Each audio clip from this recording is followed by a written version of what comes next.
মুসা আলাইহিস সালাতু ওয়াসসালাম বনি ইসরায়েল জাতির প্রতি প্রেরিত আল্লাহর বিশেষ নবী। মিশরের বাদশাহ ফেরাউনের প্রসাদেই কুদরতিভাবে বেড়ে উঠেছেন। রাজপ্রসাদে করা নিরাপত্তা ও কাঠোর সুরক্ষায় লালিত পালিত হয়েছেন তিনি। তারুণ্যে পদার্পণ করলেন শক্তিশালী যুবক, স্বভাবগতভাবে একটু রাগী। যখন রাগ করেন চেহারার রং পরিবর্তন হয়ে যায়, শরীরের লোমকূপ দাঁড়িয়ে যায়। একদিনের ঘটনা, মিশর শহরে দুইজন ব্যক্তি ঝগড়ায় লিপ্ত হলেন। একজন কিপ্তি ফেরাউনের অনুসারী, অপরজন ইসরায়েল বংশীয়। তুমুল ঝগড়া। মুসা আলাইহিস সালাম ঘটনাস্থলে এগিয়ে গেলেন বিবাদ মিটিয়ে দিতে, কিন্তু কিপ্তি লোকটির অতি মাত্রায় বাড়াবাড়ি। এ আচরণের কারণে এক পর্যায়ে মুসা আলাইহিস সালাম রাগান্বিত হয়ে তাকে একটি থাপ্পড় মারলেন। কিন্তু অবাক কাণ্ড ঘটে গেল। আকাঙ্ক্ষিত ও প্রত্যাশিত একটি ঘটনা, লোকটির সাথে সাথে মৃত্যুবরণ করলেন। মৃত্যুর সংবাদ বিদ্যুৎ গতিতে চারদিকে ছড়িয়ে পড়ল। ফেরাউনের রাজ্যে তার অনুসারীকে হত্যা। এ তো বড়ই আশ্চর্য এবং বিস্ময়কর ঘটনা। চারদিক থমথম পরিবেশ। শহরের মানুষের মুখে মুখে একটি কথা, মুসার হাতে কিপ্তি হত্যা। বাচ্চা ফেরাউন মুসার উপর রাগান্বিত হলেন। রাগে ক্ষোভে উপদেষ্টাদের ডেকে পাঠালেন, বিষয়টি নিয়ে পরামর্শ করলেন। সিদ্ধান্ত হলো মুসা এই দুঃসাহসিকতার জন্য তাকে হত্যা করা হোক। মুসার খোঁজে ফেরাউনের বাহিনী বের হলো। এদিকে মুসা আলাইহিস সালামের একজন খাদেম তাকে পরামর্শ দিলেন, বললেন মিশর ছেড়ে চলে যেতে। মাদাইন নামে একটি শহর আছে, তার সেখানে হিজরত করতে। সেখানে একজন সৎ ব্যক্তি আছেন। তাছাড়া দাম্ভিক ফেরাউনের নির্যাতনের হাত থেকে পরিত্রাণ পাওয়া জরুরি। স্বাধীনভাবে ধর্ম পালনের জন্য নিরাপদ স্থান দরকার। মুসা আলাইহিস সালাম তার মাদাইন অভিমুখে রওনা হলেন। দীর্ঘ পথ, পাহাড় সাগর পেরিয়ে মাদাইন শহর। পথ চলতে চলতে তিনি ক্লান্ত হয়ে পড়েন। তৃষ্ণা নিবারণের জন্য একটি কূপের নিকট গেলেন, কিন্তু সেখানে প্রচণ্ড ভিড়। রাখালের দল ও অন্যান্য নিজ নিজ পশু পাখিকে পানি পান করাচ্ছেন। ভিড়ের মাঝে মুসা আলাইহিস সালাম দেখলেন দুইজন রমণী একপাশে দাঁড়িয়ে আছেন, অপেক্ষা করছেন পুরুষের ভিড় কমে যাওয়ার। তাদের পশুদের পানি পান করানোর জন্য এসেছেন তারা। মুসা আলাইহিস সালাম তাদের অবস্থা জানতে চাইলেন। রমণীদ্বয়ের উত্তর এলো এরকম, আমরা পুরুষের ভিড়ে পানি পান করাতে সংকোচ বোধ করছি। আমরা অপেক্ষা করছি, রাখাল দল চলে গেলে পানি পান করাবো।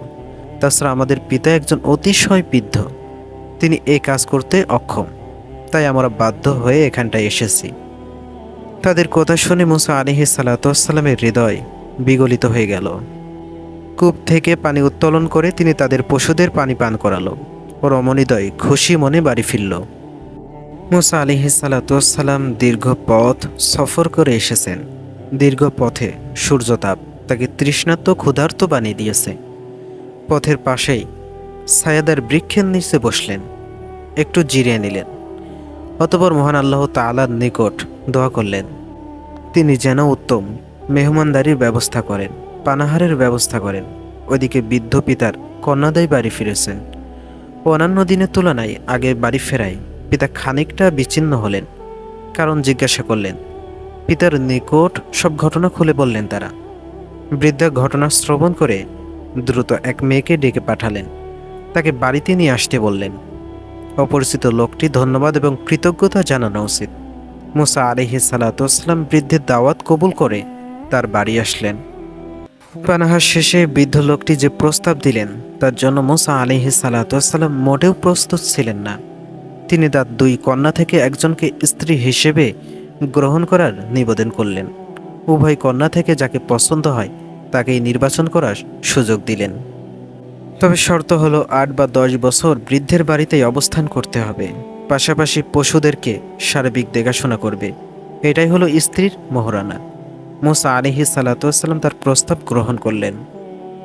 ইবনে আশুরা তার প্রসিদ্ধ গ্রন্থ আত-তাহরি ওয়া তানভীর এখানে তিনি উল্লেখ করেছেন যে মুসা আলাইহিস সালাম বৃদ্ধের বাড়িতে আগমন করলে তার উভয় মেয়ে থেকে যে কোনো একজনকে নির্বাচন করার স্বাধীনতা দেন।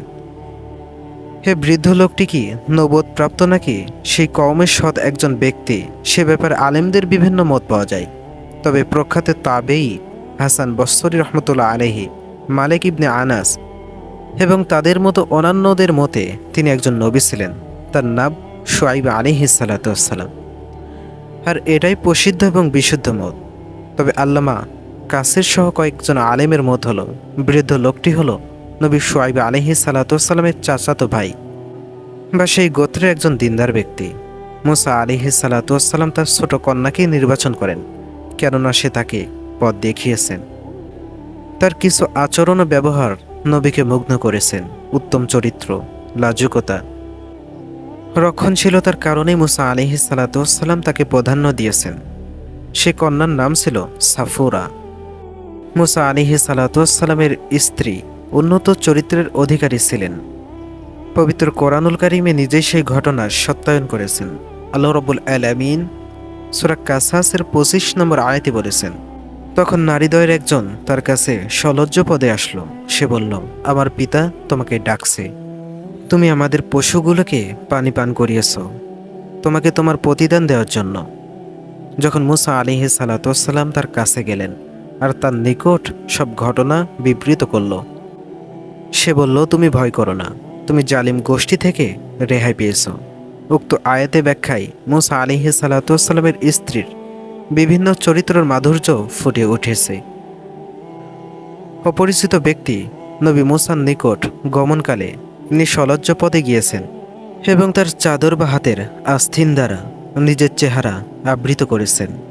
নবীকে রাস্তা দেখানোর সময় তার পেছনে পেছনে হেঁটেছেন, যাতে কোনো পরপুরুষের নিকট তার শারীরিক গঠন বা আকার আকৃতি প্রকাশ না পায়। তাছাড়া পিতার প্রতি অনুগত্য, তার অক্ষমতায় বিভিন্ন কাজে সহযোগিতা করা, এগুলো তার উত্তম চরিত্রের গুরুত্বপূর্ণ কিছু দিক।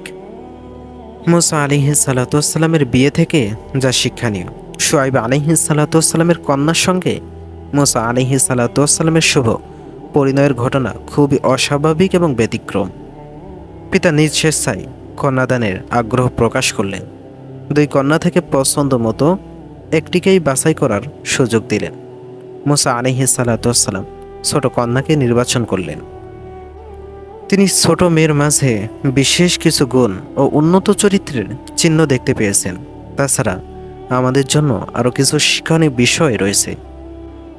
কোনো দেশ বা শহরের কেউ যদি নিজের ধর্ম, দিন, ধন সম্পদ এবং মান মর্যাদার নিরাপত্তাহীনতার আশঙ্কা করে, তাহলে সে হিজরত করে অন্য দেশে বা অন্য শহরে আশ্রয় নিতে পারবে।